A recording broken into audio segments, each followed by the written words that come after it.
We are in a conflict. It is not a war, but this have been a festering. Parang sugat ba na ayaw gumaling. It sticks every day. Na araw-araw makikita mo hubag. So, it finally came to a head. And much as I really hate to order an offensive against the Maote and the rest of the terrorists, mapipilitan ako mag-martial law because of the so many factors involved. One, at the earliest, during my first command conference with the officers and men of the armed forces, pati police, sabi ko, takot ako in the horizon looms big and clear itong contamination ng ISIS. Long before, ang ating mga official will really warning us that there is this intent ng mga radicals, extremists to establish a caliphate, parang kingdom that would comprise Mindanao, Indonesia, and Malaysia, and perhaps Brunei. Yun ang takot ko. Ngayon, it seems that there is now an active group of in these places, started by two brothers. Police kasi ang mauti. They were policemen in Manila who got enamored with the money of Cebu. Umuwi dito and established one of the biggest factories of Cebu in Lanao del Sur. And with the money that they got to fuel the movement, yun ang ginamit nila. And remember that itong mga baril nila, the arms in their hands, locally generated to. About the only time na masabi ko sa inyo, sa aking katagalan sa gobyerno, about the only true importation that was really made or attempt was the one yung karagatan. It was from another country to Vietnam, tapos pumunta sa atin. But aside from that, all these years, patay sila dito, patay doon, pati yung mga criminal. And sad to say, some were stolen, some were kinuha lang, diretso-diretso. Kaya ngayon, meron tayong formidable enemy. And I am here to just give you the consoling advice that we do this for the country. Walang gustong mamatay dito. Pati ang mga muro dyan, walang gustong sumali sa salpukan ng kamatayan.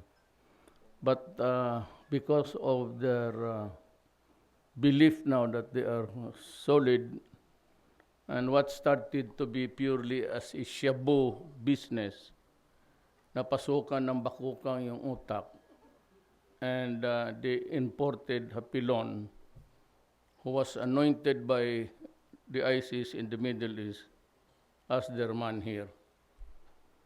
So, yung mga ganon na to, ipso facto, it is also like dual yan siya. He is revered as a leader sa Muslim faith, which is fundamentally feudal, but yan, this is merged into one.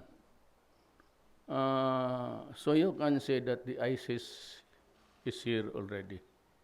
The fact that they were flying the flags, although masabi natin yung iba, damay na lang, maybe disgruntled followers of a politician o yung may galit sa gobyerno.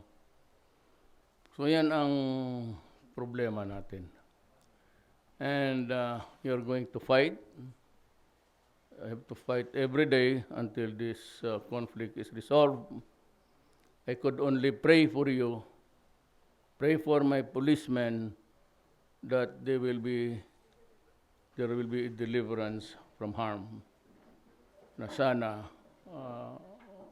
wala masyado tayong tama. And because we have the weapons and the equipments, and we have the air assets to help you, we will try our very best na magamit lahat to protect you at the time when you are fighting. Pero ako, nandito yung brad ko, si Attorney Mamao, si Maranao. You must know that my lola is a Maranao. Lolo ko, Chinese. Tatay ko, Bisaya. So kami ni Dabs, mag-brad kami. Major yan siya sa reserve. May inutusan ako sa kanya to do something for me. But my message mainly to the terrorists on the other side is kung madala pa natin ito ng usapan. Yung talagang out na terorista na, and if you cannot be convinced to stop fighting, so be it. Away na lang tayo. But sabi ko nga, pumunta isa dito, sabi mo, kita tayo bukas dito, at kausapin mo yung mga neutral. At may mga plano ako, you will know later on. So, kinakausap ngayon yung for example, the mayor here. He's not really siding with anybody. If at all, he's just there as mayor trying to defend his honor and his position. I cannot go into a guessing game. Pero mayroon rin na iwan pa. Mas marami pa. So, I also sent Secretary Alonto. He's not here. Nandyan doon na Marawi ngayon, in the downtown. Sabi ko sa kanya, ayaw kong maraming patay. Kung gusto na, kausapin ko lang sila. But if they can really put down their arms. Pero ang utos ko naman sa tropa is lahat ng tao na hindi authorized ng gobyerno na magdala ng baril at lumaban, patayin ninyo. Ubusin na lang ninyo. Kasi ganun rin ang labas. He will come back to fight for another day. But if they want to talk, I would be most thankful to Allah na mag-usap tayo at ng kapayapaan. So kung maglaban sila, wala tayong magawa. Go for it. At may full support kayo sa akin. I'm scraping the bottom of the barrel to look for money to see you through. Basta lahat ng kailangan ninyo, ibigay ko. Lahat. Hintay-hintay lang kayo sa mga bagong baril kay kagalang ko lang sa Russia, naputol pa yung visit ko. But I had the chance to talk with Putin. Sabi ko nga na I wanted to talk to him last minute. Baski mga lang, hello, goodbye.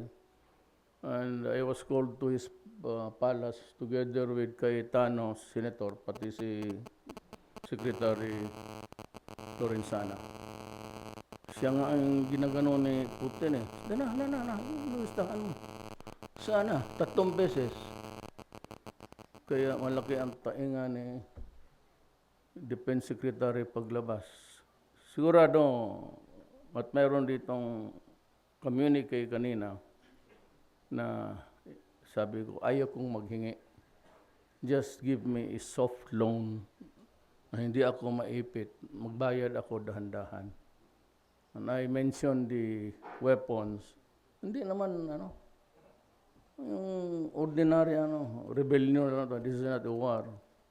But there are weapons or armaments that we must have to effectively fight lalo na to prevent collateral damage.